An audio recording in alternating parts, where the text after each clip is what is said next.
गोविंद हरि हरि ओम नारायण। गोविंद हरि गोविंद हरि। भक्तगण, वेद गंगा की पावन लहरों में हम लोग अमृत स्नान ले रहे हैं।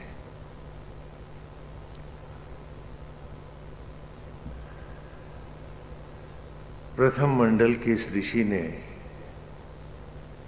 इन दो आंखों के साथ हमारी एक तीसरी आंख भी खोली है। अभी तक हम बाहर ही बाहर देख रहे थे, सोचते थे जो कुछ है वो हमसे बाहर है।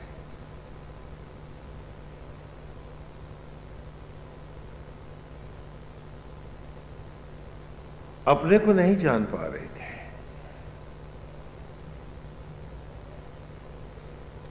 ईश्वर की कल्पना भी हम अपने से हटके ही कर रहे थे। पहली बार जब मधुचंदा ऋषि के इस पावन गंगा में हमने प्रवेश पाया तो हमने जाना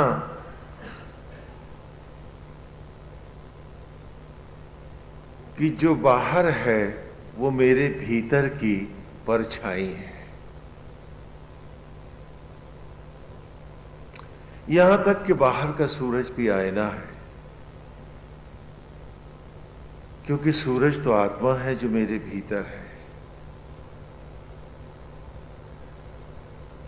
जो हजारों सूर्यों को तेज देता है वो परमेश्वर आत्मा होकर मेरे भीतर विराजता है।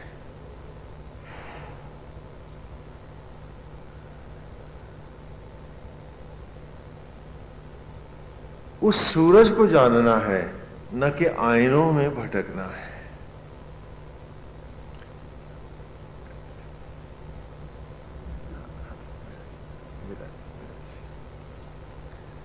गोविंद हरि हरि ओम नारायण। उसी को जानने के लिए कि अभी तक मैं सिर्फ अपने से हटके ही सत्य की कल्पना कर रहा था।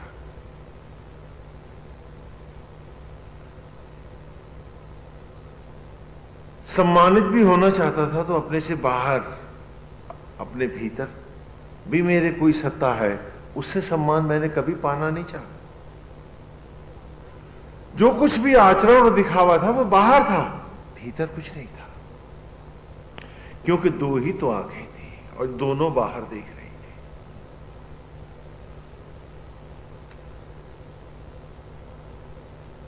ज्ञान को भी धारण कर रहा था,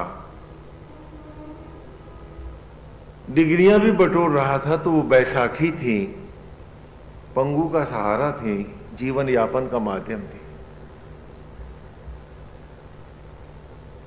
यदि ग्रंथों को भी लादा था दंभ के हित में ही सही, तो सिर्फ लादा था, आचरण और व्यवहार में नहीं थे। केवल उन्हें लाद रहा था पशुवत। जब वेद में प्रवेश पाया है तो अचानक एक नई सत्ता प्रकट हुई है मेरे ही अंतर में। अग्निम ईले पुरोहितम यज्ञस्य देवम ऋत्विजम होतारम रत्नधातम। कि अग्निम, अग्नियों का अधिपति, प्रलय के देवता महाशिव, पुरोहितम, संपूर्ण सचराचर को तत्व रूप ज्ञान रूप प्रकट करने वाले परम ब्रह्म,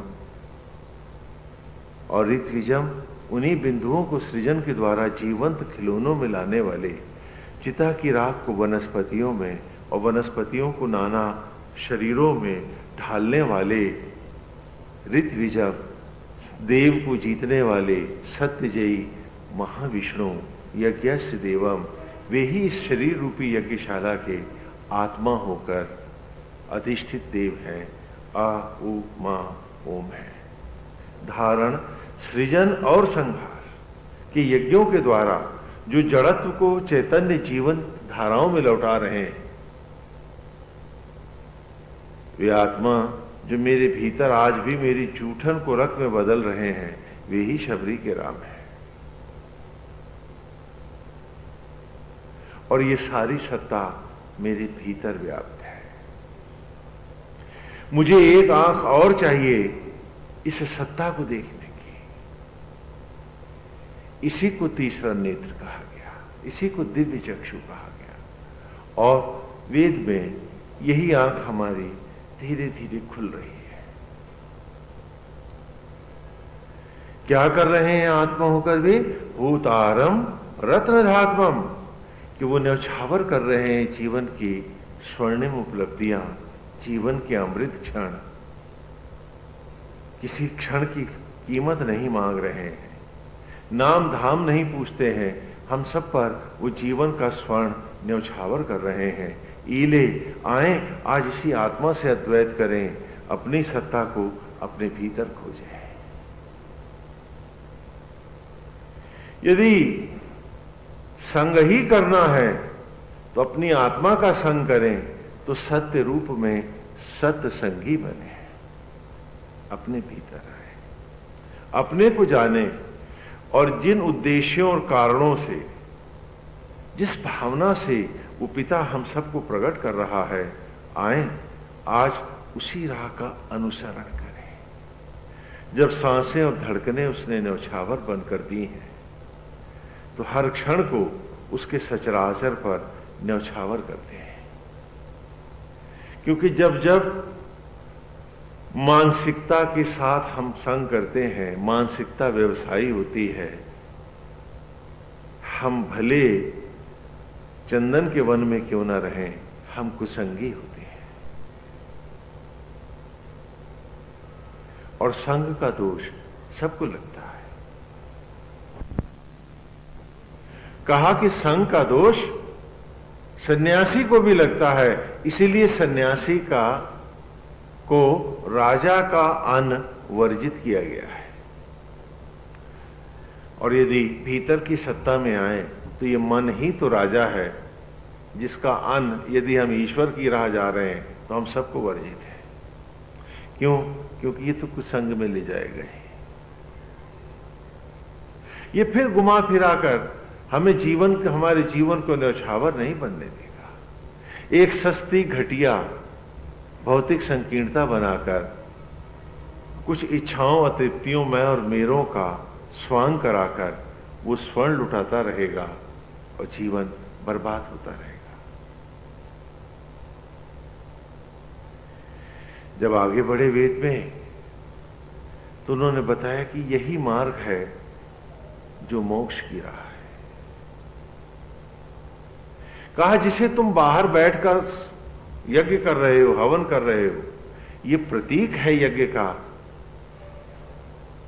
पूर्ण यज्ञ ये भी नहीं है। और पहली बार मधुचंदा ने यज्ञ के रहस्य खोले, जो हमने जाना। यज्ञ शब्द का अर्थ यह माने उत्पत्ति और ज्ञा माने ज्ञात होना। उस उत्पत्ति के ज्ञान को पाना ही यज्ञ है। जिसके द्वारा उत्पत्ति होती है उस प्रक्रिया को यज्ञ कहते हैं। और गुरुकुल में इसी पहले ऋषि मधुचंदा को ही जब हम पढ़ाते हैं छात्रों को, तो जैसे मंदिर और मूर्त के माध्यम से हम छात्रों को उनका स्वरूप पढ़ाते हैं, हाँ, मंदिर जैसे आपको बताया पलथी के जैसा ही चबूतरा बनाते हैं, उसी छात्र का पालथी के जैसा चबूतरा बनाओ। The way you sit with your folded legs. धड़ के जैसा गोल कमरा है, सिर के जैसा गुंबद है, जटाओं के चूड़े सा कलश, आत्मा जैसी प्राण प्रतिष्ठित मूर्ति बिठा दूं, और जीव रूप पुजारी, जैसे हम सब इस शरीर में एक निमित्त हैं, एक ट्रस्टी हैं, इस हाथ का प्रयोग तो करते हैं, इस्तेमाल तो करते हैं, लेकिन बनाना नहीं जानते। बना वो आत्मा ही रहा है। तो वैसा जीव के जैसा पुजारी है, आत्मा जैसी मूर्त है, और तन के जैसा हम मंदिर बनाते हैं। जैसे छोटे बच्चे को कबूतर से क, खरबूजे से ख, गोभी से गा पढ़ाते हैं, प्रतीकों के माध्यम से अक्षरों का ज्ञान कराते हैं, उसी प्रकार गुरुकुल में मंदिर और मूर्त के माध्यम से हम बच्चों को उनका अपना स्वरूप, उनका तीसरा नेत्र खोलते थे, उनको भीतर की आंख देते थे कि जिससे वो स्वयं को पढ़े और जितना पढ़े उतने विनम्र, अपने को जाने। कहा मनुष्य की योनि, जीवन एक योनि भर नहीं है, ये तो एक निरंतर यात्रा है। मृत्यु के बाद ये फिर चलती है। तो ऐसा वो सब कुछ जो तुमने बटोरा है कि जो मृत्यु के इधर ही रह जाता है, तुम्हारे साथ नहीं रह जाता, वो तुम्हारी भ्रांति है, तुम्हारा स्वप्न भर ही तो है। वो चाहे डिग्रियां हैं, तथाकथित भौतिकताओं के सम्मान है, मटेरियल है, पैसा है, दुकान है, जो कुछ भी है, इसकी सीमा मृत्यु से इस ओर ही है, पार नहीं जाती। जबकि जीवन तो मृत्यु को पार करके भी चलेगा। तो वो क्या कमाया तुमने जो साथ ही ना गए तुम्हारे?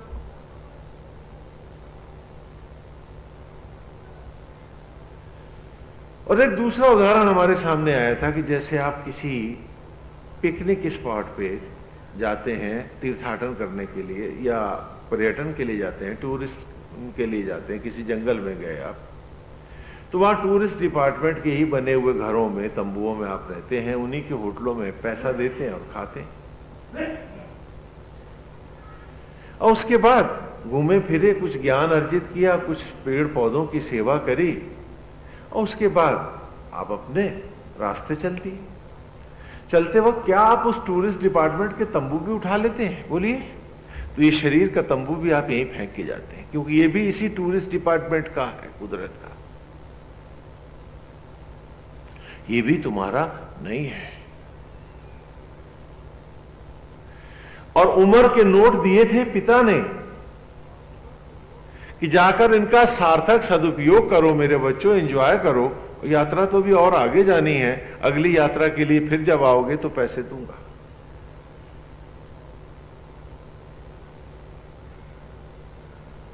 और हमने उम्र के रुपयों को ईर्ष्या में, द्वेष में, चिंता में, क्रोध में, दंभ में, मैं और मेरों की आसक्तियों में, घृणा में, ऊंच नीच में, भेदभाव में, इसी में ये सारे नोट खर्चा किए और अपने को भी हम दंड देते रहे, चिंता में, क्रोध में सताते रहे स्वयं को। तो जब लौट घर जाएंगे इस पिकनिक के बाद, तो पिता यही तो कहेगा ना कि मेरे रुपए तुम्हारे दंड का कारण है, मैंने तो दिए थे तुम्हारे भले के लिए, लेकिन तुम तो इससे पनिश होते रहे हो, अपने आप को भी दंड देते रहे हो और सुखी तो तुम रहे नहीं। तो ये रुपए फिर मैं तुम्हें क्यों दूं? फिर दंड पाओगे तो प्रेत योनि में ही तो पड़े रहोगे। इसमें एक रुपया भी तुमको कमाना आता नहीं है। अगर आता तो अमेरिका का राष्ट्रपति ही 50,000 साल जी लेता कि भाई कमा लेता है उम्र। और आज भी हम वक्त के सामने बहुत बौने हैं। हमारा कोई भी दंभ, ईगो, मिथ्याभिमान आज भी बड़ा छोटा है। उम्र का एक क्षण आज भी हमारे पास नहीं है। पिता देता है तो सांस चलती है। इस सत्य को ठुकरा के जीना, राजा मन का अन्न खाना और कुसंगी होना। जो इस सत्य को खो देते हैं उनके जीवन नष्ट हो जाते हैं। और जो अपने साथ ही ईमानदार नहीं, जो अपने सच को भी खो के ही, भुला के ही जीना चाहते हैं, केवल दंभ के वशीभूत ही होकर जीना चाहते हैं, वो दूसरों के सगे कैसे हो जाएंगे? वो किसके साथ ईमानदार होंगे? ये हमने इन वेद की ऋचाओं में जो निरंतर हम चल रहे हैं, और हम लोगों ने ये तय किया है कि चारों वेद इस प्रकार जानेंगे कि उनका टोटल प्रैक्टिकल एप्लीकेशन लेंगे। ऋचा का शब्द अर्थ पीछे ब्लैक बोर्ड पर लिखा हुआ है और एक एक ऋचा करके हम बराबर चलेंगे। हाँ, और उस स्तर पर इसे पढ़ेंगे, इसको हम अपना जीवन बनाएंगे। कहा कि वेद जाने नहीं जाते मात्र, वेद पढ़े ही नहीं जाते सिर्फ, वेद गाए ही नहीं जाते, वेद जिए जाते हैं। जो वेद जी नहीं सकते वे ज्ञान। गोविंद हरि ओम नारायण। तो कहा जो वेद जी नहीं सकते वे सरस्वती के वरद पुत्र कहला ही नहीं सकते, क्योंकि विद्या तो विनय दिलाती है, दंभ नहीं।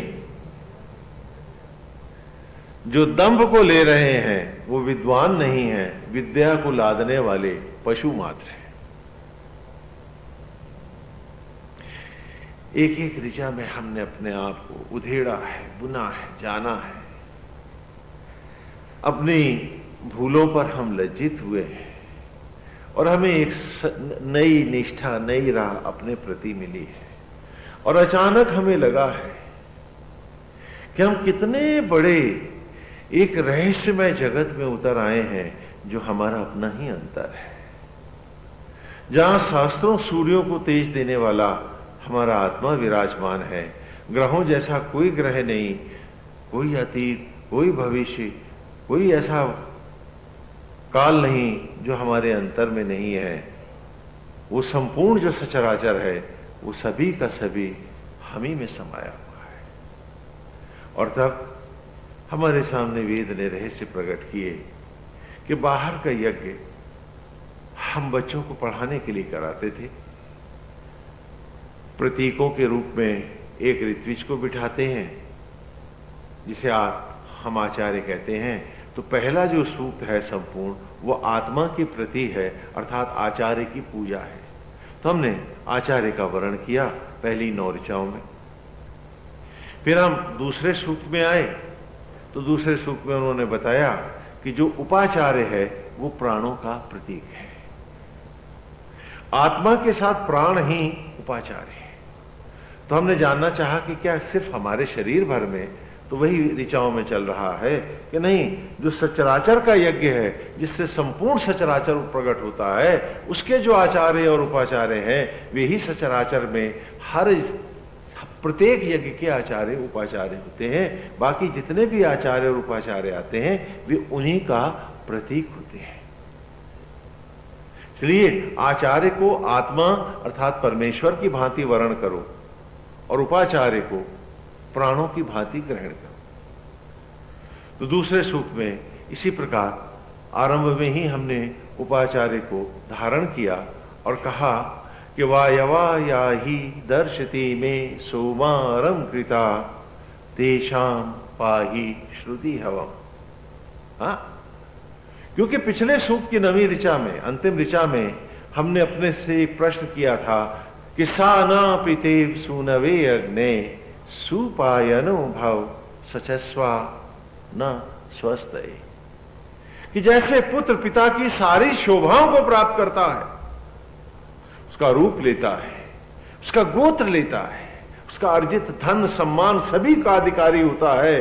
अरे धिक्कार है आज मुझको कि मेरा पिता दानी है, दाता है, आत्मा ही मेरा पिता है, उसी ने मुझे क्षण क्षण बनाया है, वही मुझे उम्र का नोट दे रहा है। मेरा पिता अजर अमर अविनाशी दानी सचराचर को देने वाला, और उसका पुत्र मैं क्षण भंगुर और हर ओर भिखमंगा।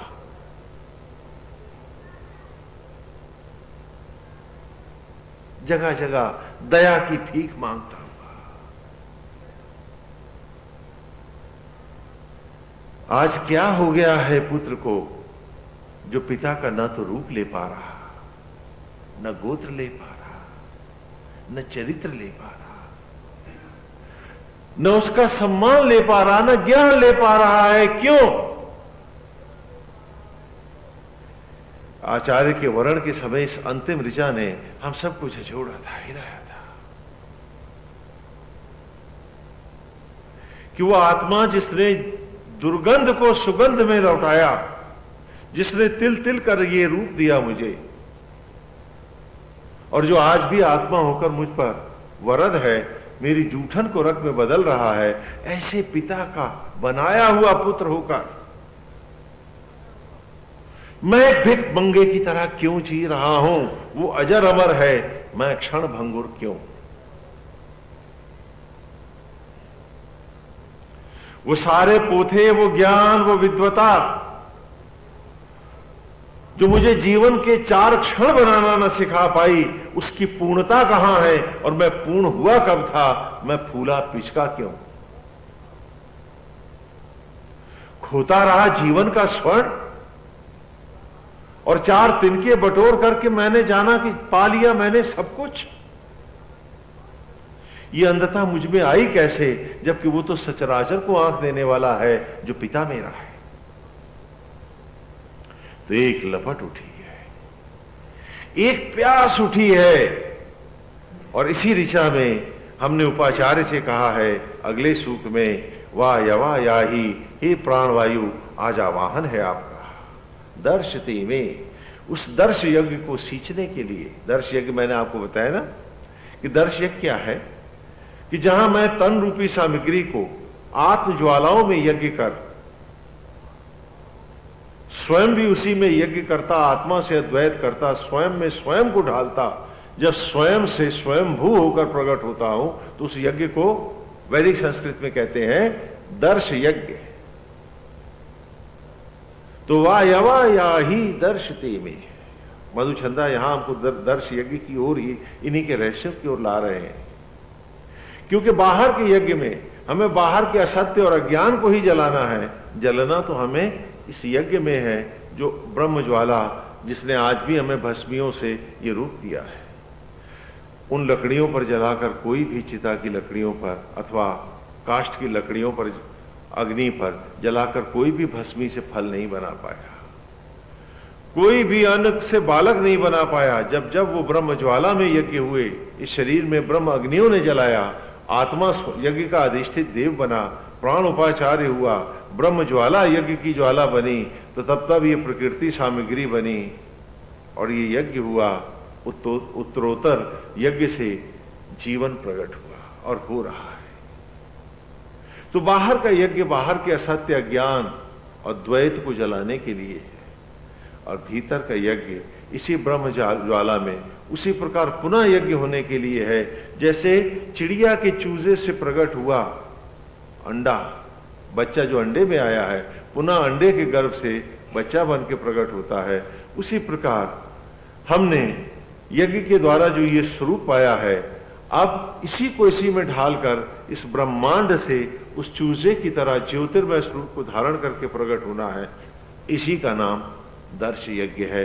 हमने विस्तार से जाना है कि 5 महावाक्य वेद के जो है, यही मार्ग है। तत्वमसि ये धारणा है, मंदिर, मूर्ति, यज्ञशाला आदि। धारणा का सांचा है, ध्यान की ज्योति है, तेजोवसी। एको ब्रह्म द्वितीयो नास्ति, समाधि है, सब में एक ही अंतर्भाव को जागृत करना है, कि जहां देखो अपने ही अंतर को देखो।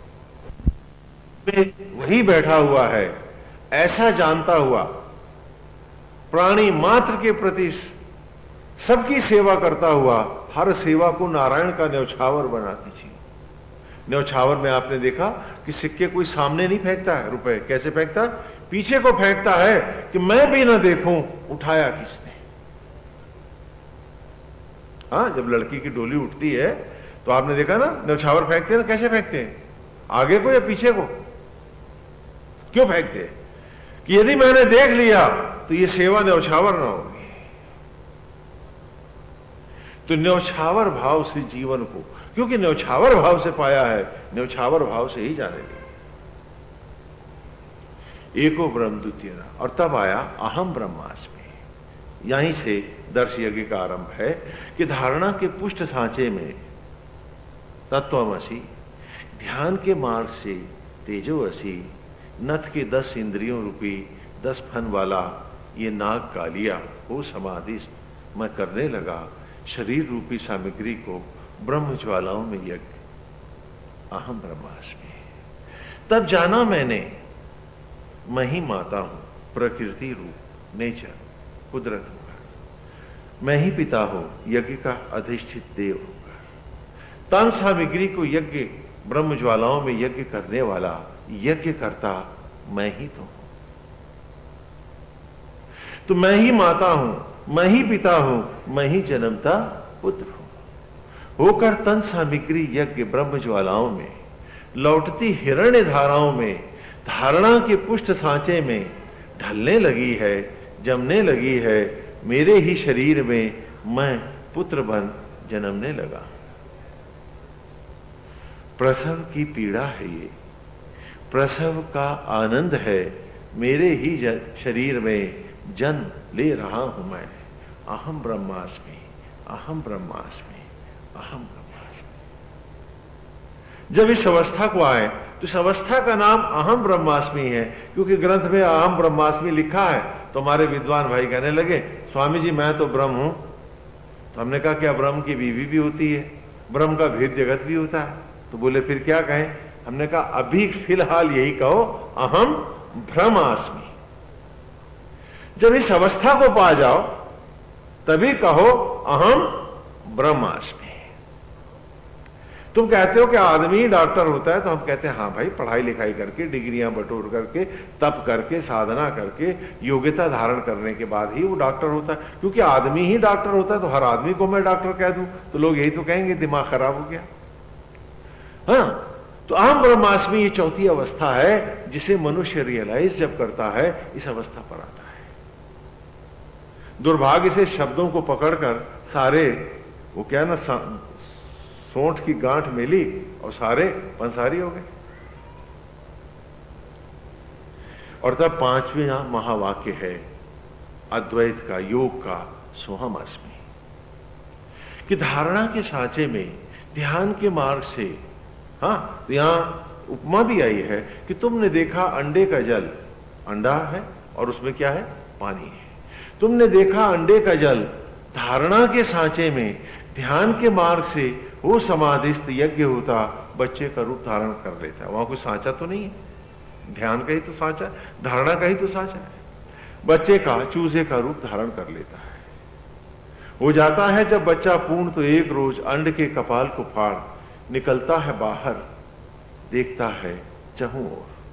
ठीक उसी प्रकार धारणा के सांचे में ध्यान के मार्ग से वो समाधिस्थ मैं करने लगा था तन सामग्री को ब्रह्म ज्वालाओं में यज्ञ होकर शरीर सामग्री यज्ञ आत्म ज्वालाओं में धारणा के पुष्ट सांचे में ढलने लगी थी, सिमटने लगी थी। मेरे ही शरीर में मैं पुत्र बन जन्मने लगा था। भजता रहा था जिन्हें कल तक मैं आराध्य रूप, कि वे आराध्य है मेरे, भजता रहा था जिन्हें कल तक मैं आराध्य रूप, आज उसी आराध्य रूपी सांचे में ढल तद्रूप जन्म ले रहा हूं मैं। यह अद्वैत है। हो गया जब रूप पूर्ण मेरा, तो एक रोज ब्रह्मांड रूपी कपाल को फाड़ हुआ बाहर और जगमग ज्योतिर्मय स्वरूप को धारण करता अनंत में लीन हो गया। खिलौना खिलाड़ी हुआ, उपासक उपास्य हो गया। सोहम अस्मि, सोहम अस्मि, सोहम अस्मि। इसको हमने योग कहा था, लेकिन दुर्भाग्य से ये मुर्गासन, कुक्कुटासन, मयूरासन के नए योगा क्लासेस भी स्कूलों में शुरू हो गए और इसके काफी केंद्र खुल गए। योग का अर्थ है जुड़ना, अपने उस आत्मा अनंत के साथ जुड़कर हर सांस हर क्षण जीना। अगर ये मुर्गासन कुक्कुटासन ही योग होंगे तो सर्कस के जोकर नारायण हो जाएंगे और गांव का नट तो साक्षात परम ब्रह्म परमेश्वर। दुर्भाग्य है हमारी बुद्धि विलासिता का कि हम शब्दों के अर्थ जानते हुए भी अनर्थ किया करते हैं, विद्वान जो हैं।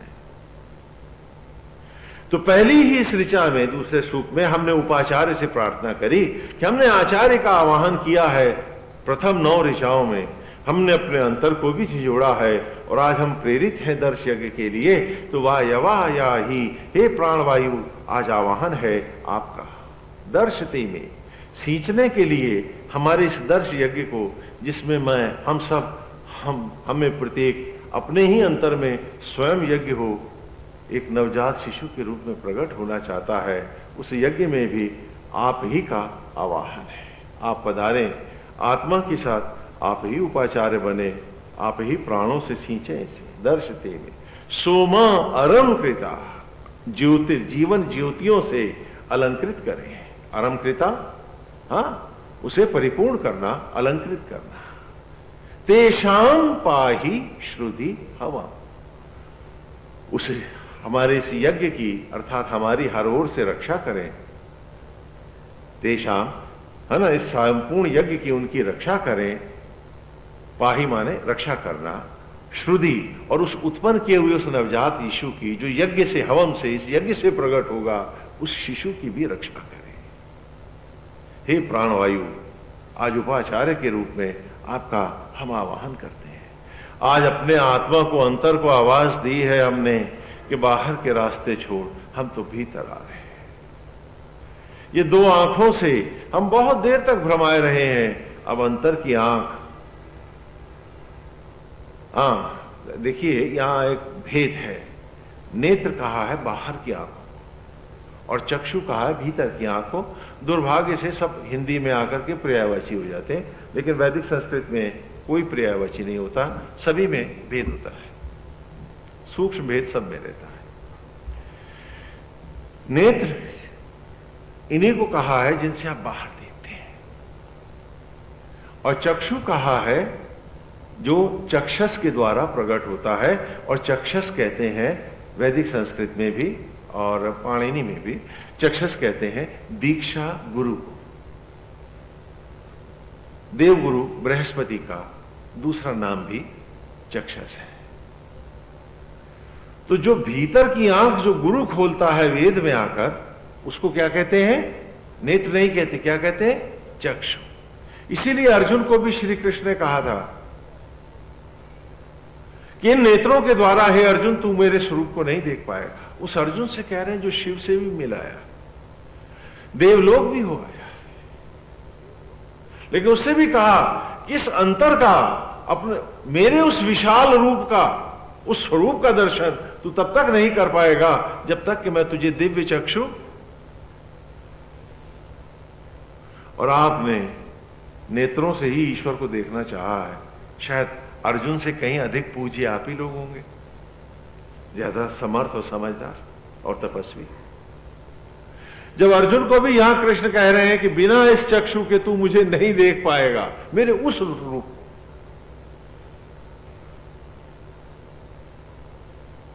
क्योंकि नेत्रों के द्वारा तो मेरा मानवीय रूप ही ग्राह्य होगा,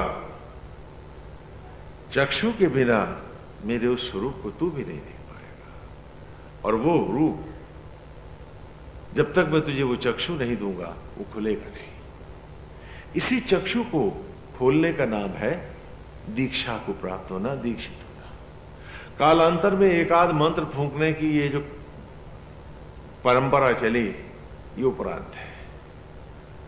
मंत्र का अर्थ हमारे वैदिक संस्कृत में किसी की जीवन को संपूर्ण राह देना, उसे अंतर्मुखी करना है। इसीलिए महाभारत में सोमदत्त का पुत्र भूरिश्रवा कौरवों के साथ होता है और सात्यकी पांडवों का साथी होता है। सोम माने मन, दत्त माने उत्पन्न, भूरी माने प्रचुर, और श्रवा माने सुनना सुनाना, अर्थात कन फुकवा, अफवाह। मंत्र यही है जो आप ले रहे हैं। यदि आप अंतर्मुखी हो जाएंगे तो आप दीक्षित हैं। यदि इनको लेने के बाद भी आप विषांत जगत में भटक रहे हैं तो लेना तो ना लेना तो दोनों बराबर है, कोई मतलब नहीं हो।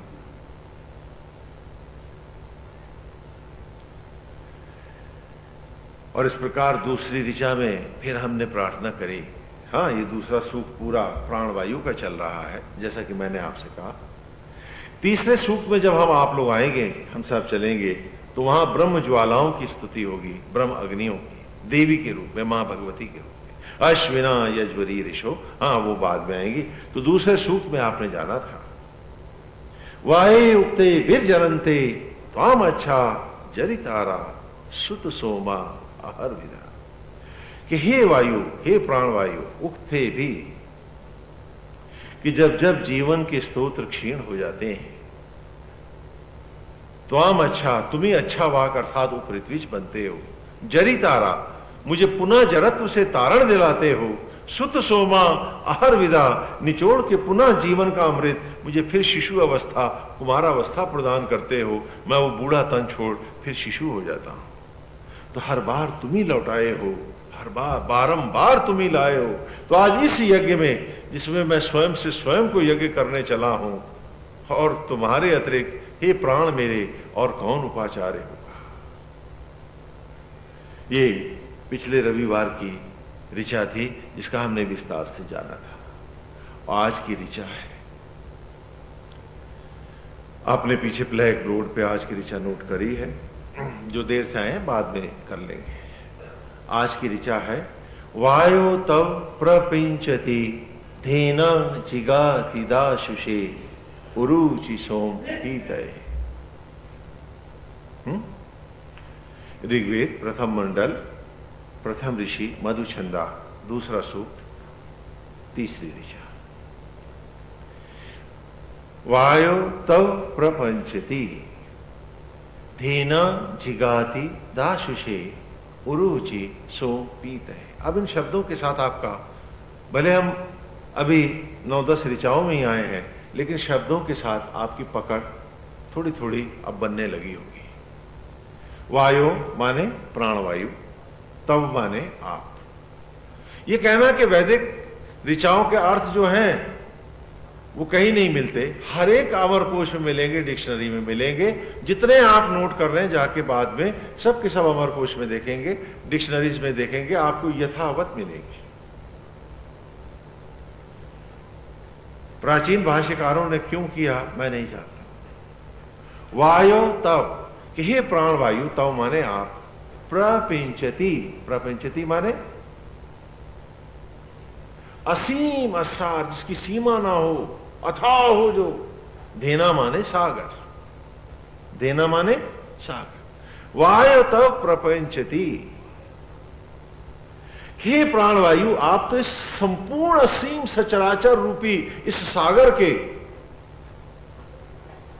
हाँ ये असीम सागर आपको स्पष्ट है ना, ये सचराचर जिसमें हम सब व्याप्त हैं, ग्रह नक्षत्र पृथ्वियां, खाली अरब सागर हिंद महासागर न समझेंगे आप। हाँ, कि वायु तब, हे प्राणवायु, तव माने आप, धेना, धेना माने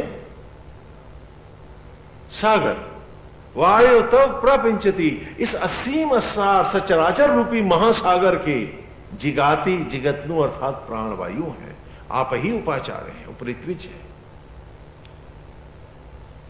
आप और सिर्फ आप ही इस सचराचर को प्रकट करने की उपाचार्य है, दूसरा कोई भी नहीं है, किसी लोक में नहीं है, किसी काल में नहीं है, किसी समय में नहीं है। वायु तव प्रपिंचति धेना जिगाति दाशुषे उरुचि सोम पीतये। और व्यापकता से आप हम सबको जीवन का अमृत पान करा रहे हैं।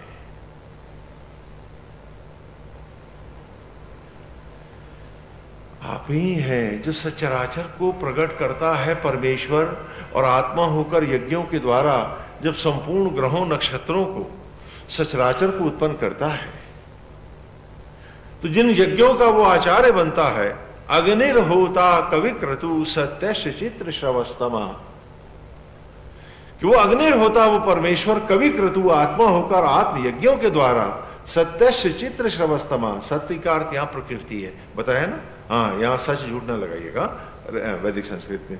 सत्यश चित्र, जो सबसे पहले प्रकृति को प्रकट करता है तथा उसको चित्रित करता है, रूपों में ढालता है, और श्रवस्तमा जीवन से परिपूर्ण करता है, उन सारे यज्ञों में भी आप ही तो उपाचार्य होते हैं आत्मा के साथ, जैसे भगवान राम के साथ हनुमान है, वायुपुत्र है ना, तो आदमी का बेटा आदमी, शेर का बेटा शेर, तो वायुपुत्र का यहां अर्थ वायु से ही है ना। तो उसी प्रकार आप हर यज्ञ के उपरिद्विज हैं, उपाचार्य हैं। तो आज हम मेरे इस दर्श यज्ञ में कि जहां सिर्फ मेरा अंतर जगत है और मैं बाहर के सारे आचार्यों को प्रणाम किया है, बाहर के यज्ञ में अपने बाहर को वहां जलाने के लिए उन सब की स्तुति और वंदन किया है। अब मेरे अंतर में आत्मा ही आचार्य है और हे प्राण आप ही तो पृथ्वीज है। जहां संपूर्ण असत्य ज्ञान जगत को जलाकर मैं अपने ही अंतर में स्वयं को यज्ञ करने आया, मेरे अंतर जगत में आपके अतिरिक्त और दूसरा उपाचार्य कौन होगा?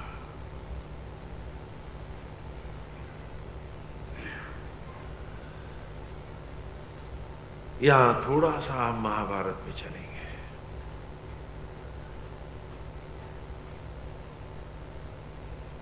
श्रीमद् भगवद गीता से थोड़ा, क्योंकि उदाहरण के लिए ही महाभारत, श्री राम कथा, पुराण आदि का हम सहारा लेते थे छात्रों को लीलाओं के द्वारा वेद के इन गंभीर रहस्यों का, अर्थात उनको उनके अंतर जगत का परिचय कराना। आज की शिक्षा में तो अच्छी नौकरी, बढ़िया तनख्वाह और मोटी घूस का नया जनेऊ है, लेकिन अतीत का यज्ञोपवीत इससे बिल्कुल ठीक विपरीत था। पहला सूत्र था कि अपने वनस्पति मात्र को ईश्वर का मंदिर जानूंगा, जहां ईश्वर ने यज्ञों के द्वारा इस तन को भस्मी से वनस्पतियों में लौटाया है। ये पहला तागा है जनेऊ का। और दूसरा सूत्र था, हम विस्तार से पढ़ा चुके हैं आपको, दूसरा सूत्र था कि वे वनस्पतियां ही जब आत्म ज्वालाओं में, ब्रह्म ज्वालाओं ने, आत्मा ने यज्ञ का आचार्य होकर प्राणों के साथ, उपृथ्वीज के साथ जब यज्ञ किया था, तो वो वनस्पतियां ही तो थी जो पुनः यज्ञ होकर रक्त मांस के कणों में बदलती गर्भ में शिशु रूप पाई थी, हम थे। और तीसरा सूत्र, ये शरीर उन्हीं का देवालय है, मंदिर है। बीलू चिदारुष तनुभिर गुहा चिदेंद्र वन में भी, कि पलथी की जैसा चबूतरा, धड़ के जैसा गोल कमरा, सिर के जैसा गुंबद, जटाओं के जूड़े सा कलश, आत्मा जैसी मूर्त। और इसी को, इन्हीं वेद की ऋचाओं को स्पष्ट करने के लिए हमने भगवान महाविष्णु की त्रेता युगीन लीला को गुरुकुल शिक्षा में लीलात्मक रूप में धारण किया। इसलिए वे ग्रंथ लीला ग्रंथ का। लीला का अर्थ ये न लग जाइएगा आप कि वो घटना नहीं हुई अथवा आप उसकी ऐतिहासिकता पर संदेह करने लगे, तो ये मेरे शब्दों का भी अनादर होगा और मेरा भाव भी नहीं है। जब तक लीला नहीं होती, कोई घटना नहीं होगी, मैं उसे उदाहरणार्थ क्यों कर लूंगा?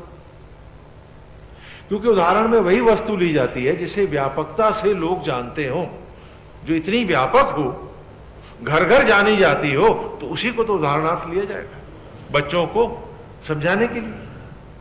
इसलिए लीला का अर्थ ये मत समझिएगा कि हमने अगर गुरुकुल में सारे पात्र आपके शरीर में घटा दिए तो इसका अर्थ ये नहीं कि भगवान श्री कृष्ण प्रकट नहीं हुए, गोविंद प्रकट नहीं हुए, अथवा भगवान श्री रामचंद्र जी का त्रेता युगीन जो वो नारायण का जो शिक्षा लीला है वो नहीं, वो सब अपनी जगह है।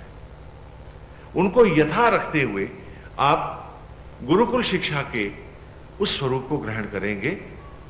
यानी बिल्कुल ठीक कोई प्रयास कर रहा हूं, जैसे पढ़ाया करता था कभी, वैसे ही आपके सामने इसको रखा जाए, जैसे गुरु लोग पढ़ाते थे। मेरा एक अकिंचन प्रयास है।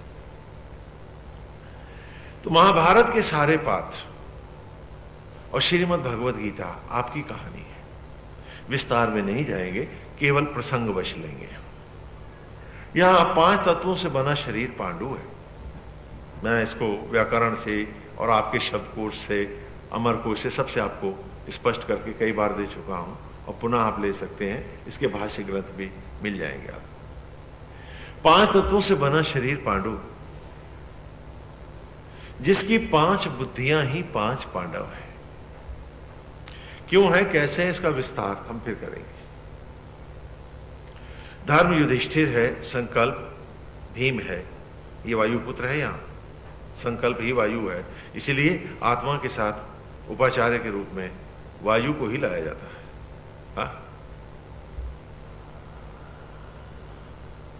लक्ष्य निर्णायक बुद्धि अर्जुन है, क्योंकि 10 इंद्रियों के ज्ञान से अर्जित ज्ञान मात्र ही बुद्धि है, इसलिए अर्जुन सूर्य का पुत्र है,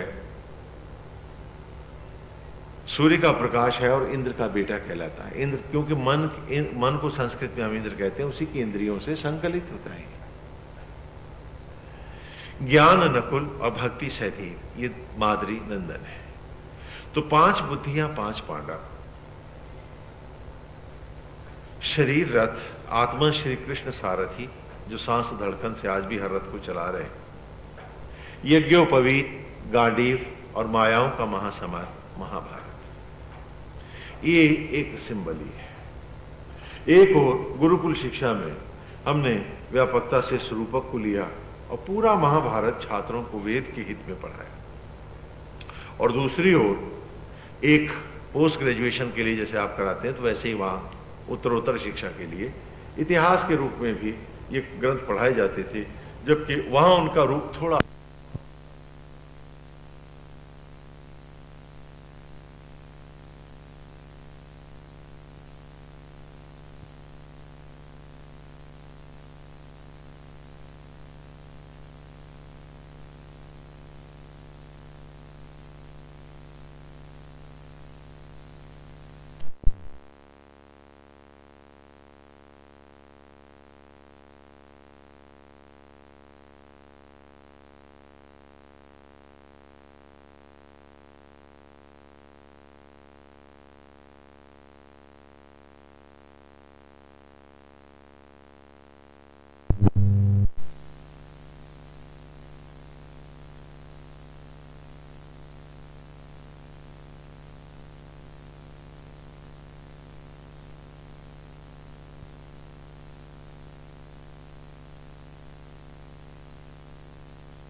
एक नई परंपरा चल पड़ी, जबकि इतिहास कहीं कहीं हट गए। जैसे धरती नष्ट हो जाए और एक लंबे अरसे के बाद आप ही के वंशजों को कहीं एक किताब मिल जाए जिस पर लिखा हो मैटीरिया मेडिका, क्या लिखा हो, हाँ कुछ मेडिकल साइंस से भी जुड़े लोग बैठे हैं, क्या लिखा हो उस पर, मैटीरिया मेडिका। अब उसने मैटीरिया मेडिका किताब लोगों को मिल गई, अब उसी में वो अपने पूर्वजों का अतीत ढूंढने लगे तो क्या करेंगे, हाँ एस्प्रो और एनासिन नाम के राक्षस बनाएंगे, फास्फोमीन नाम की एक नदी बना देंगे, क्यों साहब, हाँ विटामिन बी कॉम्प्लेक्स का एक बहुत बड़ा जंगल होगा, ये कॉलोनी बसाएंगे। कुछ ऐसा ही इन लीला ग्रंथों के साथ भी हमारे विद्वानों ने प्रयास किए। वो भूल गए कि वो भोजपत्र जो 30-30, 40-40 दिन तक विश्वविद्यालयों में चलते रहे थे, इतिहास वहां था। और यदि वो इतिहास ना होता तो हम उदाहरणार्थ इन लीला ग्रंथों को, लीला काव्यों को क्यों लाते। लेकिन दोनों की जब खिचड़ी पकाई तो किसी की भी पल्ले न पड़ी, किसी को हजम ही नहीं हुई आज तक। ये कंफ्यूजन यहां से पैदा हुआ। यहां अर्जुन के घोड़ों का रंग सफेद है, शायद दुर्योधन के दिखाते हम गीता में हमारे महर्षि वेदव्यास तो काला ही बताते, क्योंकि दिन और रात का झगड़ा है। एक और विषय वासनाएं हैं, असत्य जगत है, जहां धृत राष्ट्र है, धृ धातु है, धृत माने पकड़ना जकड़ना, राष्ट्र भूमंडल, भूमंडलों को पकड़ने जकड़ने वाला अंधा राजा अर्थात धृत राष्ट्र है। टाइम है, वक्त है। स्वयं को पट्टी बांधकर अंधा करने की मनोवृत्ति गांधारी उसकी पत्नी है, जो हम सब माने हैं। और इसी अंधता से इस एक मस्तिष्क से उत्पन्न 101 प्रकार की अतृप्तियां, क्योंकि एक ही पिंड से सारे कौरव पैदा होते हैं, मैंने आपको बताया था ना। हाँ, ये धार्त राष्ट्र है, ये कौरव है। कि एक युग था जब महाभारत के इस महाकाव्य के माध्यम से हम बच्चों को पढ़ाते थे। पुनः ब्रह्मचर्य से संन्यास की ओर भी इसी महाकाव्य से लाते थे।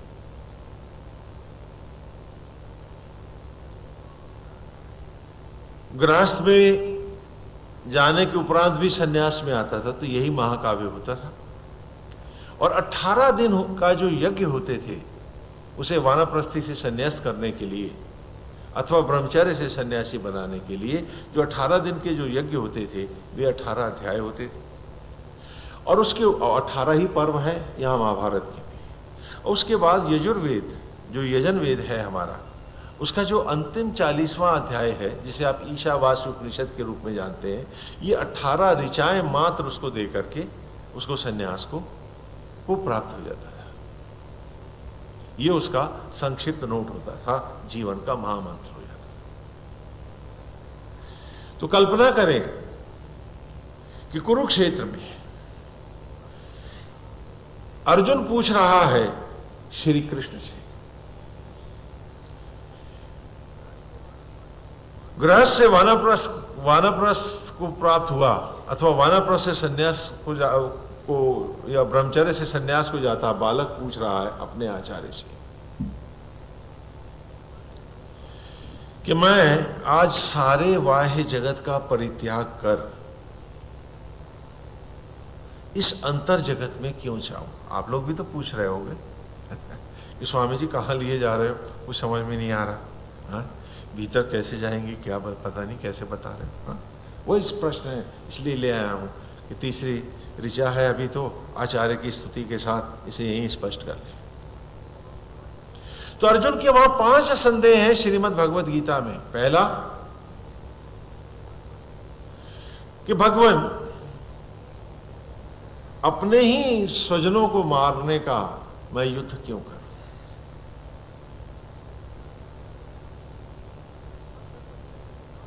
कल तक तो कहते थे मातृ भक्त हो, पितृ भक्त हो, फलाने की के लिए इनके प्रति आदर करो, इनके लिए करो, और आज कहते हो मारो। ये 2 उल्टे से धर्म तो मुझे क्यों पढ़ा रहे हो। हाँ, जब सन्यास में जा रहा हूं तो कह रहे हो सबकी चिता जला दो, किल देम बाय इग्नोरेंस, सारे अतीत की चिता जलाओ और सब कुछ विस्मृत कर दो यदि अंतर जगत को पाना है। और फिर जब अंतर से बाहर आओ तो सबकी सेवा करते हुए भी सब में अपने ही अंतर को देखो। सीए राम में सब जग जाए। वहां माता को भी माता करके नहीं देखोगे, भाई को भी भाई करके, यानी दे है ना, वो सारे रिलेशन तुमने जला दिए हैं, मार दिए हैं। हाँ, अर्जुन का प्रश्न है कि मैं इस भीषण युद्ध को क्यों करूं। ब्रह्मचारी पूछ रहा है कि कैसी लड़ाई। देखो सारी सिंबलीज अपने सामने रखिए, क्योंकि ये जीवन युद्ध है।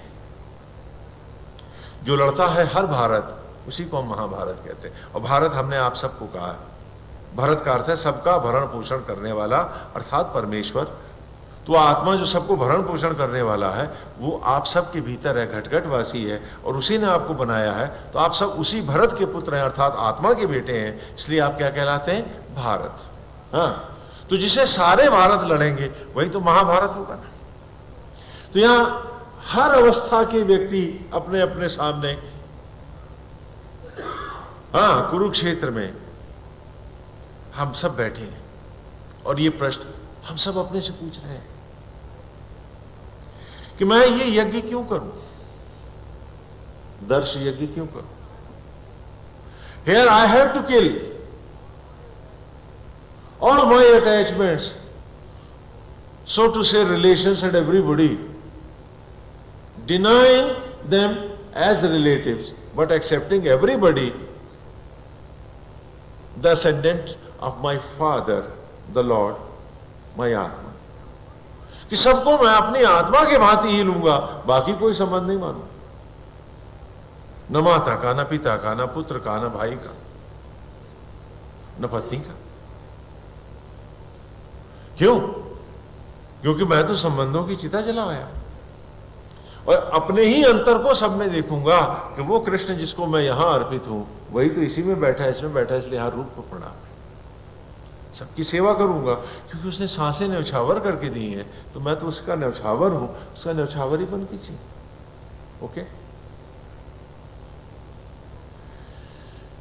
क्यों? ऐसा करके मुझे जीना होगा, मैं उन्हें मेरा और पराया करके नहीं जान पाऊंगा। क्यों? क्योंकि मैं तो सबकी हत्या कर चुका हूं। तो तुम कहते हो कि आज इस महाभारत में, इस युद्ध में, इस वार में, किल एवरीवन, आज इस यज्ञ की ज्वालाओं के पर सबकी चिता जलाती है, और तुम कहते हो कि आज इस युद्ध में सबको मार दे। तुम कहते हो पितामह को मारो, तुम कहते हो आचार्य को मारो, द्रोण को मारो, ये सब हमारी पूज्य है। नहीं, कैसे मार दो? कृष्ण आज तुम मुझे उल्टी सी बात क्यों पढ़ा रहे?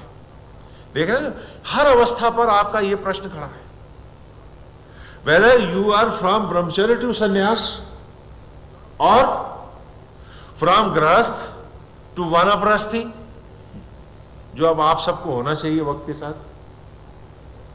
हाँ आपका लड़का भी तो जब पढ़ता है तो तीसरी क्लास के बाद क्या क्लास में ही चिपक के रह जाता है, चौथी कक्षा में आता है? बोलो। और आप तो क्लासरूम से चिपके हुए लोग हैं। चपड़ासी चिपकता है क्लासरूम से घंटी से, लड़के तो क्लास आगे बढ़ते हैं। तो चपड़ासी हैं आप जिंदगी के या स्टूडेंट? एक सवाल है।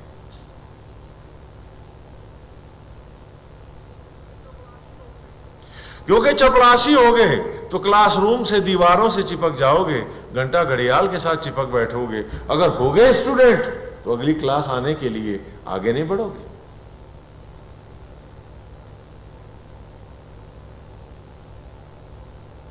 ये सवाल है आप सबसे, क्योंकि कहा वेद जिए जाते हैं, तो इसमें अपने को ही मांझा जाता है,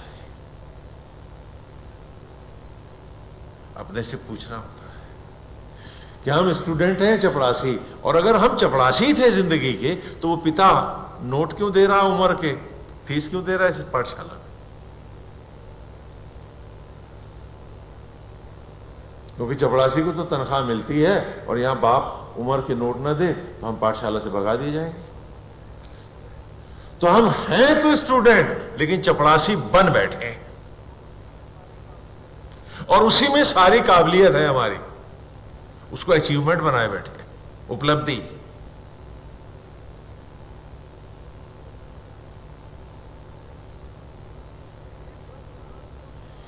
यह प्रश्न आप सबका हर अवस्था का सवाल है, जो अर्जुन ने गीता में 5 पहले अध्याय से लेकर दूसरे अध्याय के 10 श्लोकों तक पूछे, और सारे भाष्यकारों ने इन्हीं अध्यायों को उड़ा दिया। ये भूमिका। वो कहता है कि मैं क्यों मारूं इन सबको, पहला प्रश्न है।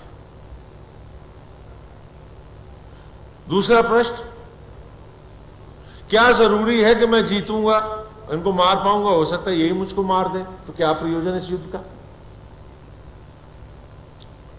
तीसरा, इन सबको मार करके क्या मैं पाप का और समाज को भटकाने का दोषी नहीं बनूंगा? वर्ण संकरता का प्रश्न उठाया श्रीमद् भगवद गीता में पहले थे। चौथा, इन सबको मार के भी मुझे राज्य मिल गया स्वर्ग का, तो क्या प्रयोजन? अकेला राजा कौन गाएगा, कौन बजाएगा, कौन सराहेगा उसे? क्योंकि ये सब तो होंगे नहीं, तो मैं उस राज्य को भी क्या करूंगा? देख रहे हैं ना, ये प्रश्न आपके, चाहे आप ब्रह्मचर्य से सन्यास पर आ रहे हैं, अथवा गृहस्थ से वानप्रस्थ में आ रहे हैं, अथवा युद्ध में खड़ा अर्जुन है, सबके समान प्रश्न हैं, समान प्रश्न हैं। गीता हम सबकी कहानी है और बड़ा ही व्यवहारिक ग्रंथ है, हम सबकी डे टू डे लाइफ है। यदि हम मनुष्य हैं तो, कहा ना, चपड़ासियों की बात नहीं कर रहा मैं, स्टूडेंट्स की बात कर रहा हूं।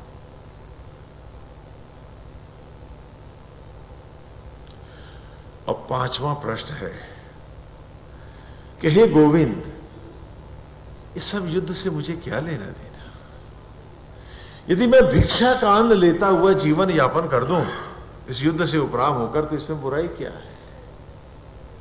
बताइए, अर्जुन अगर युद्ध नहीं करेगा तो भीख का अन्न ही क्यों लेगा? किसी राजा का सेनापति भी तो हो सकता है, नहीं हो सकता क्या?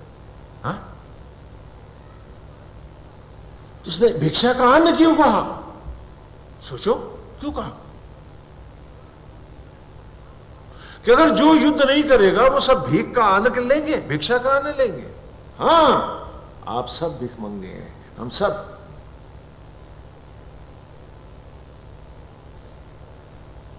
क्योंकि जो युद्ध करेगा वही तो या और ज्ञा उत्पत्ति के इस रहस्य को पाएगा।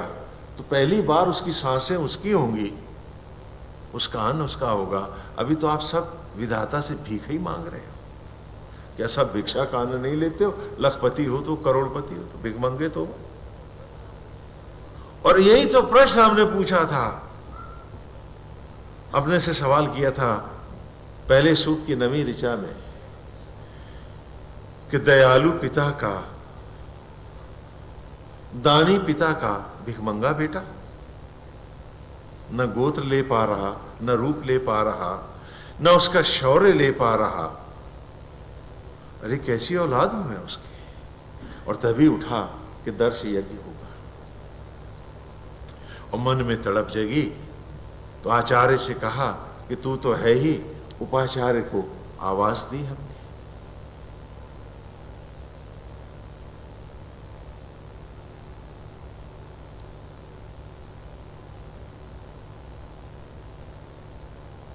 हम सब भिक्षा का अन्न लेते हैं, सब भीख की रोटियां खाते हैं। दंभी हैं, अज्ञानी हैं, इसलिए मान लेते हैं कि हम पालते हैं दूसरों को, क्योंकि अंधे जो हैं। सच क्या है? हर सांस भीख में लेते हैं। और आज भी वो चिता की राख को वनस्पतियों में यज्ञों के द्वारा यदि हमारा पिता न लौटाए तो अमेरिका के राष्ट्रपति को भी भारत के भिखमंगे के साथ बराबर से एड़ियां रगड़ के भूखे मारना पड़ेगा। सब भिखमंगे हैं। अर्जुन का ये प्रश्न बड़ा चुभता हुआ सवाल है ये, यदि आपकी समझ में आ जाए तो, कि मैं ये यज्ञ न करूं, मैं आत्मा से अद्वैत करके इस सत्ता को पाने का प्रयास न करके जीवन को एक युद्ध की भांति, एक योद्धा की भांति लड़ते हुए, हर असत्य और अज्ञान को जलाते हुए आत्मा से अद्वैत करने के इस दुर्लभ और दुर्गम मार्ग पर न जाकर यदि मैं भी खाली भीख का अन्न लेता हुआ बाकियों की तरह जी लूं तो इसमें बुरा क्या ये प्रश्न आज आपके नहीं है? हर स्तर पर। और यही सवाल पूछ रहे हैं अर्जुन।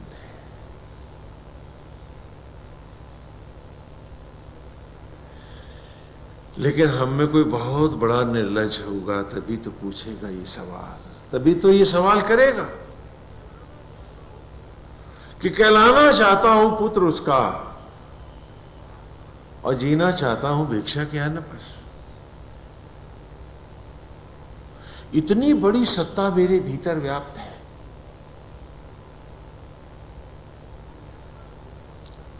कि कोई ऐसा लोक नहीं, कोई ऐसा काल नहीं, कोई ऐसा युग नहीं जिस युग का साक्षी मैं नहीं हूं, तुम नहीं हो। गीता में भगवान कहते हैं कि अर्जुन, ऐसा कोई युग और काल नहीं था जब मैं न था, तू न था, अथवा ये राजा लोग न थे।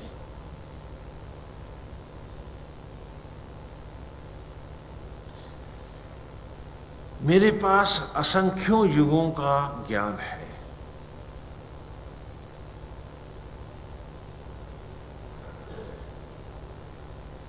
सृष्टि के सारे रहस्य मुझ में समाये हुए हैं। वो हर इक्वेशन जिसका सॉल्यूशन तुम बाहर नहीं ढूंढ पा रहे हो, उसका आंसर तुम्हारे भीतर रखा हुआ है। कि पहले अंडा हुआ, कि मुर्गी हुई, एमीबा बैक्टीरिया हुए, फिर मैमल बने कि नहीं बने। हाँ, what's the big, how the life begin. हाँ, मार्टिन रायल की थ्योरी बिग बैंग वो सही है, क्या एक्सीडेंटल प्लेनेट बनते हैं? ये एक्सीडेंटल खाली डेथ होती है, उत्पत्ति नहीं।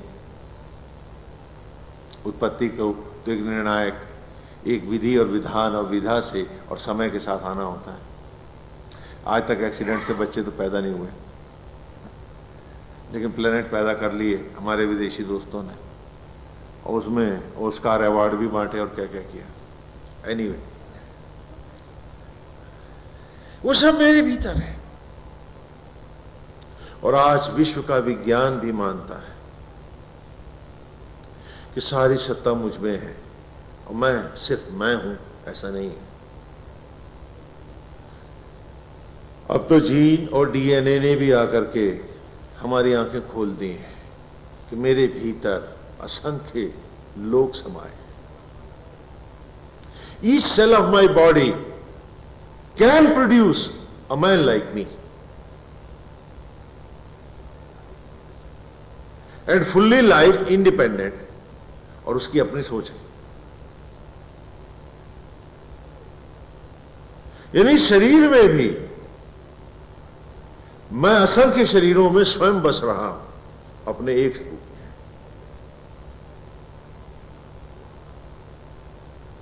और यही बात वेद आरंभ से कह रहा है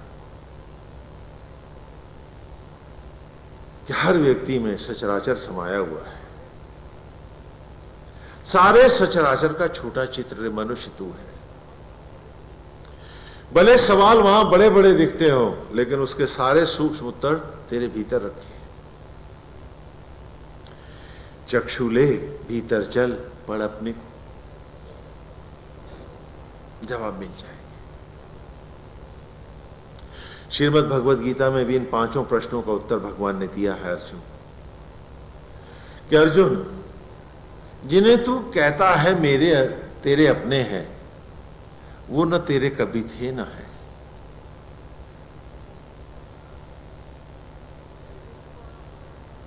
क्योंकि वो मेरे ही द्वारा प्रकट है और मेरे हटते ही उनका अस्तित्व नहीं है, तेरा भी नहीं है। क्योंकि तू बारंबार जन्म और मृत्यु के प्रवाहों से गर्भ के द्वार से लौटता है और मैं योग माया से प्रकट होता हूं, इसलिए मेरा ज्ञान नष्ट नहीं होता है और तेरा ज्ञान नष्ट हो जाता है। लेकिन वो जो तेरा अर्जित ज्ञान, जो मैं हूं, मैं तेरे भीतर ही तो रहता हूं। खोल दे भीतर का दरवाजा और सारे रहस्य ले ले।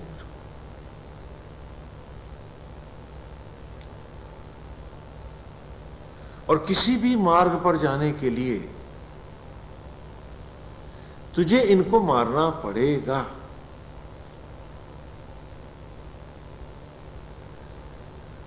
जैसे कि तीसरे महावाक्य में भी आपके सामने रखा था ना कि धारणा के पुष्ट सांचे में ध्यान के मार्ग से देखा तुझे, जाना तुझे, फिर खुली आंख देखा चहु ओर, तो क्या देखा? तू ही तू है, तू ही तू है, तू ही तू है। क्योंकि जब भीतर की आंख देखेगी तो वो वाह आडंबर को नहीं देखेगी। इस आडंबर का उद्गम, इसको चलाने वाला, इसका स्थायित्व कौन है? तो वो तो एक आत्मा ही दिखेगा ना।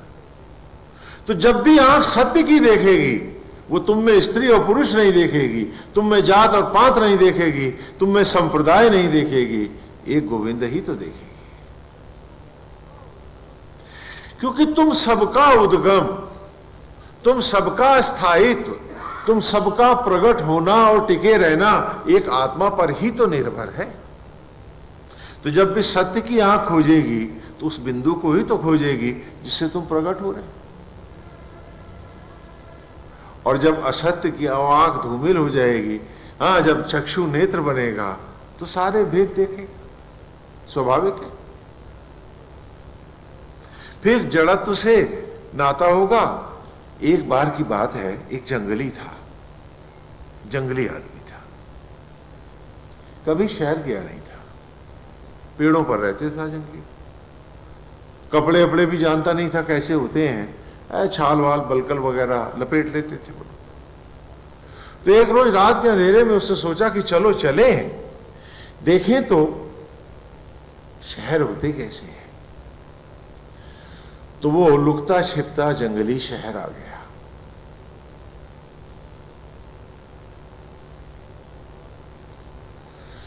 गली में जा पहुंचा, तुम्हारे घरों की गलियों में चला गया वो। उसने देखा, वाह वाह, खिड़कियों में से क्या प्रकाश निकल निकल के बाहर आ रहा है। जंगली ने तो कभी रात में ऐसा चमक देखी नहीं थी। उसने कहा, हो ना हो, ये जो चमकता हुआ पदार्थ लगा है, ये शीशा ईशा जो कुछ भी ये कहते हैं, इसमें बड़ी चमक है।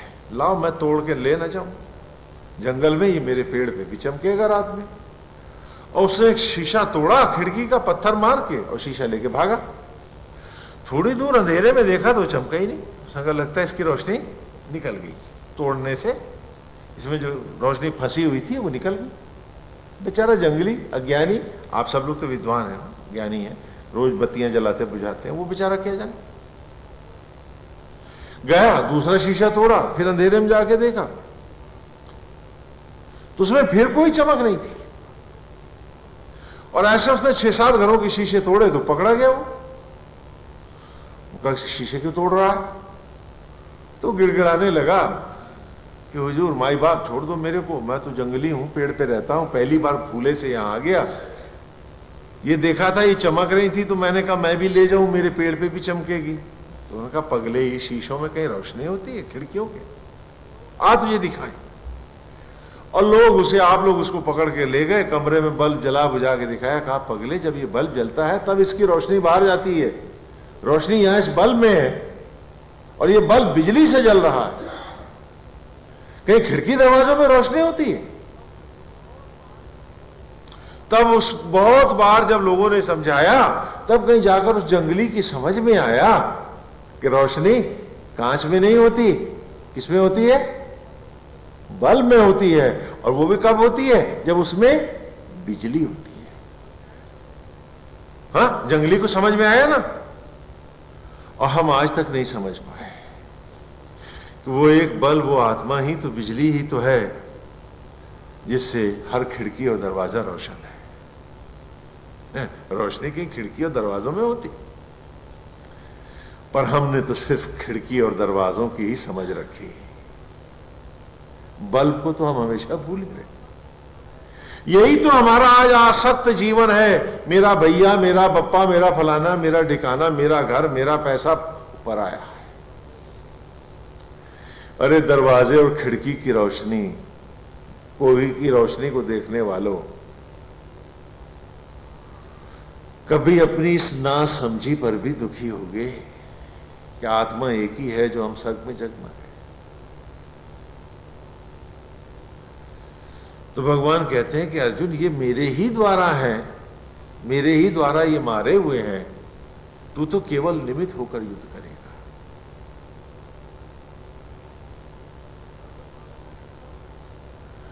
और जब तक तू इन सब संबंधों की हत्या करके सब में मेरा रूप नहीं देखेगा, तू इनके साथ ईमानदार भी तो नहीं होगा। आज सच बताइए, कौन सा नाता रिश्ता आपका है जो आपको कांटे की तरह गड़ता नहीं है, छुपता नहीं? क्यों? क्योंकि वो भ्रम है, सत्य नहीं है। एक अजनबी भले आपका अच्छा मित्र बन जाए, लेकिन वो कौन ऐसा सगा है जिसके लिए आपके मन में शिकायत नहीं है, और वो कौन ऐसा सगा है जिसके मन में आपके लिए कोई शिकायत नहीं है?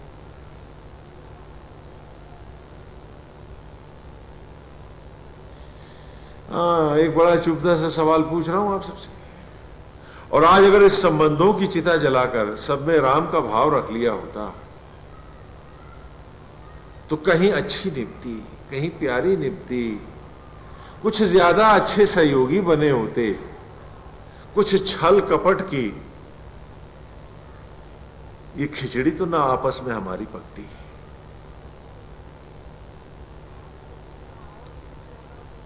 आज तो गीता और भी ज्यादा कलयुग में आके सार्थक हो गई है। द्वापर में भले डिसिप्लिन लाइफ थी, अब तो इनडिसिप्लिन ही इनडिसिप्लिन है, तो ये ज्यादा सार्थक है।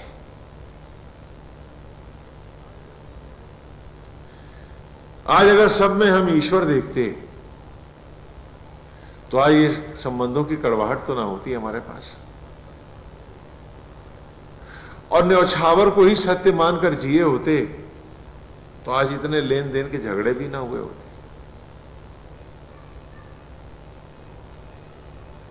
कि देंगे तो न्यौछावर बन के देंगे और देते ही भूल जाएंगे, लौटाएगा तो उसकी दया, न लौटाएगा ना सही।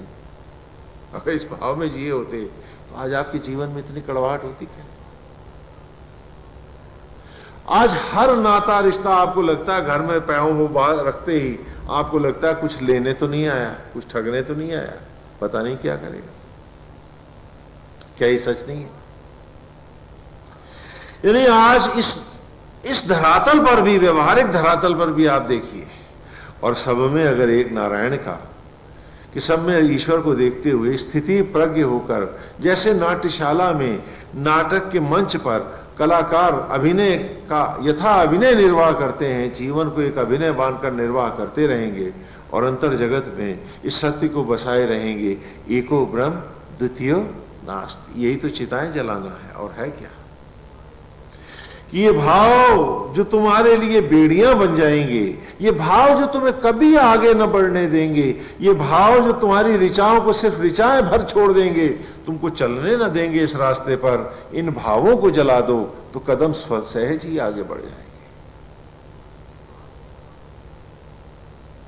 आज इन नातों रिश्तों की चुभन ने भी तो तुम्हें बांधा हुआ है खूंटों से,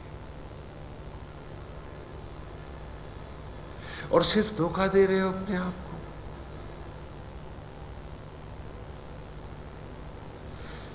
मैं अक्सर जिक्र करता हूं, हमारे एक मित्र हैं, बड़े अच्छे हैं, आज इस आश्रम में जाते हैं, महीनों रहते हैं, हम लोगों के साथ रहते हैं, बड़ा अच्छा लगता है। लेकिन जब भी वो अपने लड़के और बहुओं के पास जाते हैं उनको तुरंत झगड़ा हो जाता है। तो हमने पूछा भी कि भाई ऐसी क्या बात है? कहना क्या करूं स्वामी जी, जब मैं वहां जाता हूं मुझे याद आता है कि मैं इन सालों का बाप हूं, और जहां मैं ईगो में बोलने लगता हूं तो बहुएं उल्टी खड़ी हो जाती है। उनका तो बाप नहीं होना। ऐसे ही एक जगह बैठे हुए थे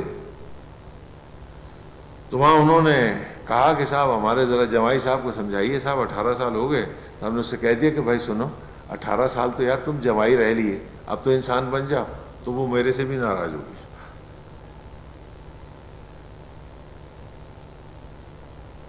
क्या ये रिश्ते बंधन नहीं है? हमने ये नहीं कहा था कि उनकी सेवा मत छोड़ना, हमने ये नहीं कहा था कि उनका प्यार मत छोड़ना, हमने कहा था इन रिश्तों की सड़ांध को तो जला देना और सब में राम देखना। तो आप सब भाग गए थे। और क्या है, आज आप सब गाते हो सीए राम मैं सब जग जानी, लेकिन सीए और राम की सौगंध है, बताओ आज तक किसमें देखा?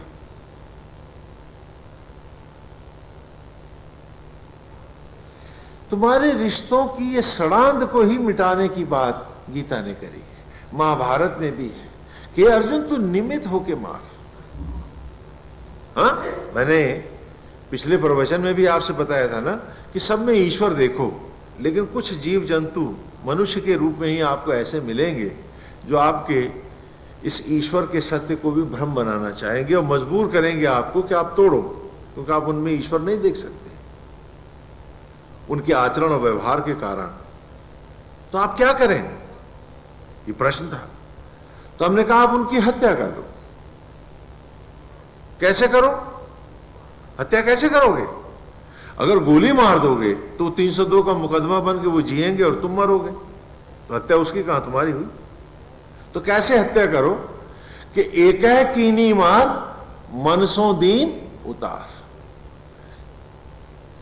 कि मैं आज अपने मन से मारता हूं तुमको, अब तुम मेरे इस यादाश्त में भी नहीं आओगे। इसी का नाम है सन्यास में चिताएं जलाना। ये नहीं कि पकड़ के किसी को जला देते हैं हम लोग, नहीं, कि इन संबंधों की मैं चिता जलाता हूं और इन संकीर्णताओं से मैं उपराम होता हूं, और आज इन यज्ञ की ज्वालाओं पे अपने अतीत को भी जला रहा हूं मैं। क्यों? क्योंकि अगर अतीत रह गया तो वर्तमान भी नष्ट हो जाएगा, भविष्य कैसा, प्रभु कहां पाऊंगा। जब हनुमान जी चले, रामायण में का एक छोटा सा प्रसंग ले रहे हैं। हनुमान जी चले लंका जानकी जी का पता करने के लिए। सुरसा आदि से जो उनकी भेंट हुई वो प्रसंग नहीं है, यहां आगे बढ़ रहे हैं। तो मार्ग में उनको एक राक्षसी मिली, परछाई पकड़ने वाली। मानस में भी आया है, वाल्मीकि में भी है और अन्यत्र भी आया है। उस राक्षसी की विशेषता क्या है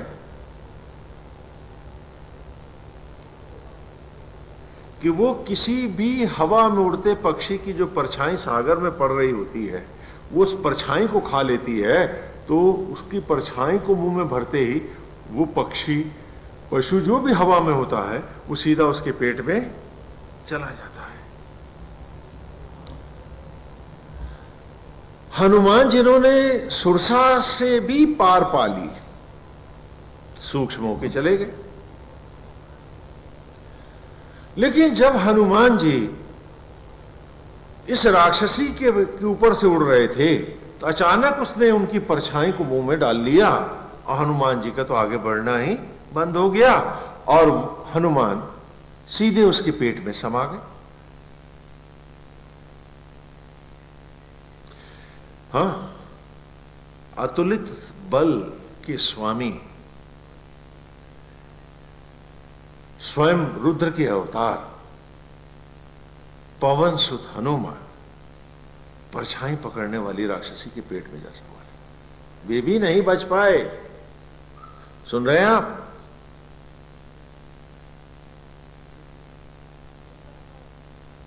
वे भी नहीं बच पाए।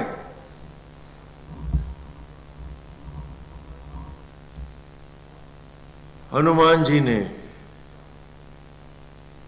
तब समझा कि इस महाराक्षसी से बचा नहीं जा सकता, तो उन्होंने अपना रूप बढ़ाना शुरू कर दिया और वो अपना रूप बढ़ाते गए, इतना व्यापक रूप बना दिए कि राक्षसी का पेट, शरीर चिथड़े होके फट गया और हनुमान जी प्रकट हो गए और तब वो आगे बढ़ पाए।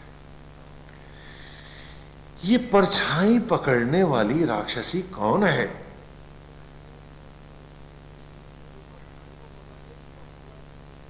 जो परछाई को पकड़ लेती है और पूरा जीव उसके पेट में चला जाता। नहीं जानते? अरे अतीत से लिपटने वाली तुम्हारी मनोवृत्ति ही तो वो राक्षसी है जो सारे वर्तमान का तुम्हारे विनाश कर देती है। अतीत की ही पीड़ाओं को वर्तमान में जीते लोग, क्या तुम अतीत पकड़ने वाली परछाई के पेट में तुम सब नहीं बैठे हो?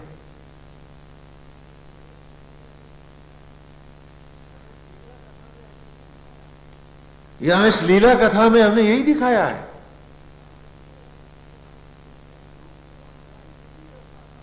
इन कथाओं को लीला इसीलिए रखा था, का lucid exposition of the truth, तुम्हारे ही जीवन के सत्य का यहां हम नाटकीय प्रस्तुतिकरण कर रहे हैं। Can you read thy self? क्या पढ़ सकता है तू अपने आप को? अगर छात्र होगे तो पढ़ोगे, चपड़ासी तो घंटी हिलाएगा ना, बजा के कर चला जाएगा।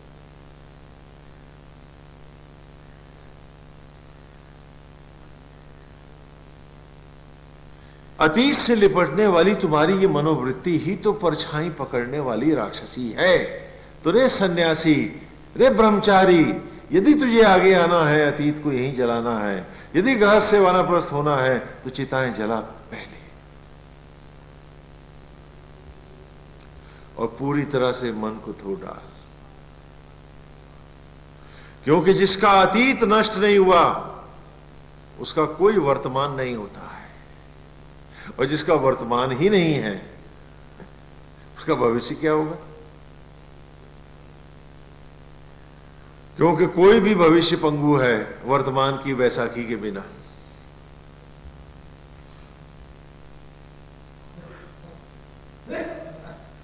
आज तुम सिर्फ अतीत जीते हो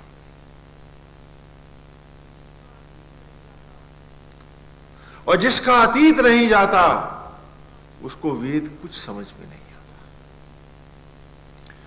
एक मित्र हमारे पास आए थे उन्नाव से, उदाहरण दे रहा हूं आपको समझाने के लिए, अन्यथा न जाने। वो मेरे पास करीब 5 साल रहे, तो कहने लगे स्वामी जी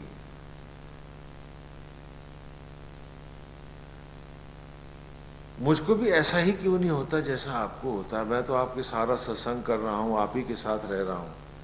मैंने कहा क्या तुम मेरे साथ रह रहे हो, मेरे साथ रह रहे हो? बोले हाँ, मैं आश्रम में तो आपके साथ ही तो रह रहा हूं और हर सत्संग में जाता हूं, आप प्रवचन को भी ध्यान से सुनता हूं।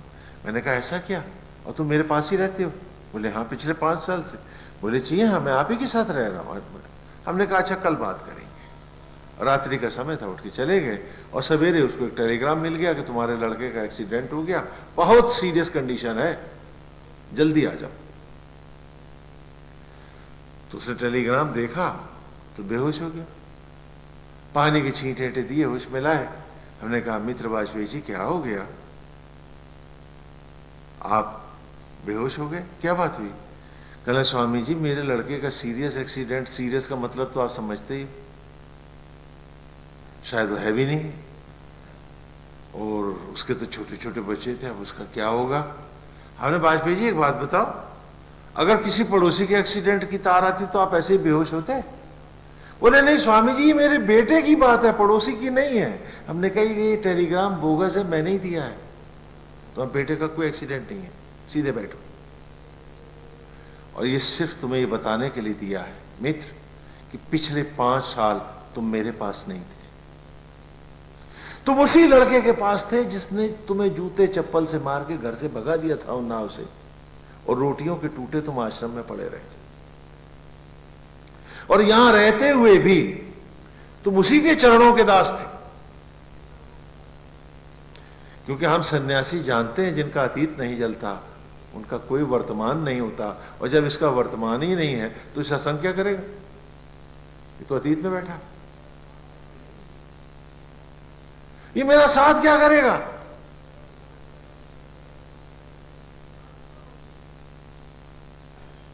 आप सब अतीत जीते हो, आई ऑलवेज ड्रिवन पास्ट, और सारा वर्तमान जब आप अतीत में ही जीते हैं तो वर्तमान तो आप जीते ही नहीं, तो आपका भविष्य क्या है? कौन सी राह है आपकी? कौन सी मालाएं आपको मोक्ष दे देंगी? कौन सा भजन और मंत्र आपका उद्धार कर देगा? बताइए तो।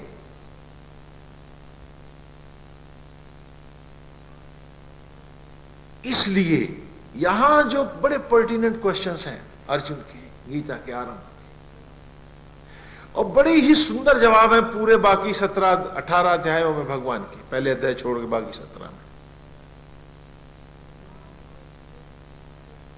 कि without doing this you can not move even a single step ahead, एक कदम भी आगे नहीं बढ़ सकते हो तुम। मेंटली अपने आप को तुम्हें प्रिपेयर करना होगा ऑटो सजेशन से। You have to kill all the past now and on this very moment. जब तक अतीत से लिपटे रहोगे वर्तमान तबाह रहेगा तुम्हारा, और जिसका वर्तमान ही नहीं होगा उसका सन्यास कैसा, उसका योगा कैसा, उसका वानप्रस्थ कैसा, उसकी पूजा कैसी, उसका पाठ कैसा?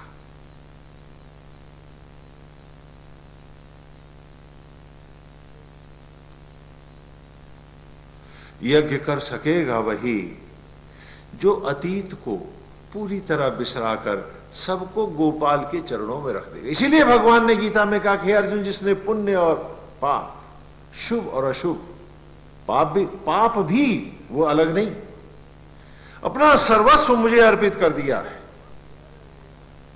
अर्थात जो उस अतीत से विरत हो गया है कि नारायण घर में रहूंगा तो परिवार भर में अब मेरा तेरा तो कतई न देखूंगा, न सोचूंगा, न इस विचार को उठने दूंगा, सब में आप ही के बनाए बंदे हैं, मैं आप ही के मूर्तियां समझ के सेवा करूंगा और यथा निमित्त यथा कर्तव्य का निर्वाह करूंगा। सब में रूप आप ही का देखूंगा।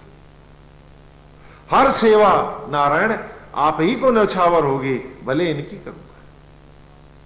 बाहर निकलूंगा आप ही के भाव से, गली मोहल्ले की सेवा करूंगा, सचराचर की सेवा करूंगा, जीव मात्र में आपके दर्शन करूंगा। अब न सताऊंगा किसी को। और गोविंद, जब बिना इच्छा के आप सब देते हो तो फिर इच्छा किसी से नहीं करूंगा। जैसे रखोगे वैसे रहूंगा। जब वर्तमान इस स्तर पर आकर खड़ा होता है तो वेद का द्वार सहज ही खुल जाता है। और जब तक अतृप्तियां और इच्छाओं को हम बाहर के इस यज्ञ में नहीं जलाते, इस भीतर के यज्ञ में हम जलने आ ही नहीं सकते।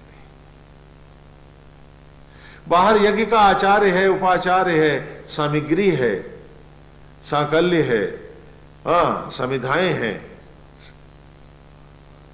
और आप यजमान हैं। भीतर आत्मा आचार्य है, प्राणवायु उपाचार्य है, ब्रह्म ज्वाला यज्ञ की ज्वाला है, तन सामग्री है, और जीवन का प्रत्येक क्षण हर सांस सामग्री है। और यहां भी जीव यजमान है। जीव दोनों जगह उभय है, यजमान है कि बाहर के यज्ञ में बाहर का हर असत्य और अज्ञान जला दे, अतीत की हर चिता जला दे, और भीतर के यज्ञ को मैं स्वयं जलने को आ, और सचराचर को वर्तमान ची, क्योंकि जो वर्तमान जीता है वही संत है।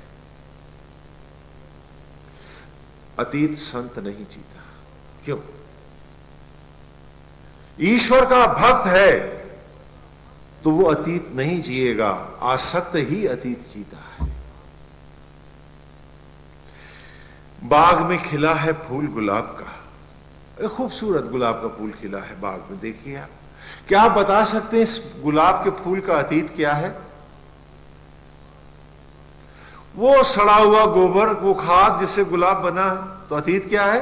सड़ा हुआ गोबर। और उसका भविष्य क्या है बेटे?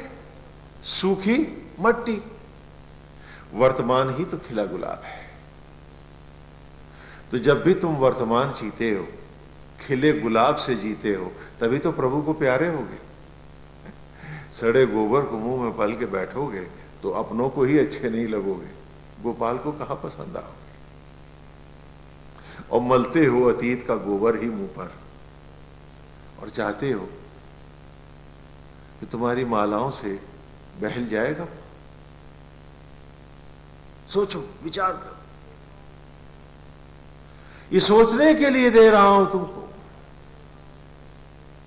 अज्ञानी अतीत जीता है, जो ईश्वर को समर्पित भक्त हैं वो सहज ज्ञानी होते हैं। सहज ज्ञानी वर्तमान जीते हैं, तो खिले गुलाब से जीते हैं।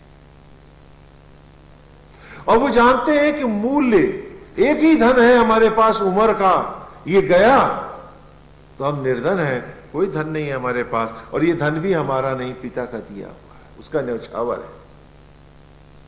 तो इस धन का सदुपयोग करते हैं, अतीत में घुसकर इसका दुरुपयोग नहीं करते, इसका विनाश नहीं करते। इन ऋचाओं को अपने भीतर उतारते समय बाहर से भी अपने को मांझते रहना। मुझे पूरा विश्वास है कि हम सब मनुष्य मात्र इस राह पर चलने के लिए बनाया गया है। मैंने आप हरि ओम नारायण गोविंद गोविंद हरि ओम नारायण।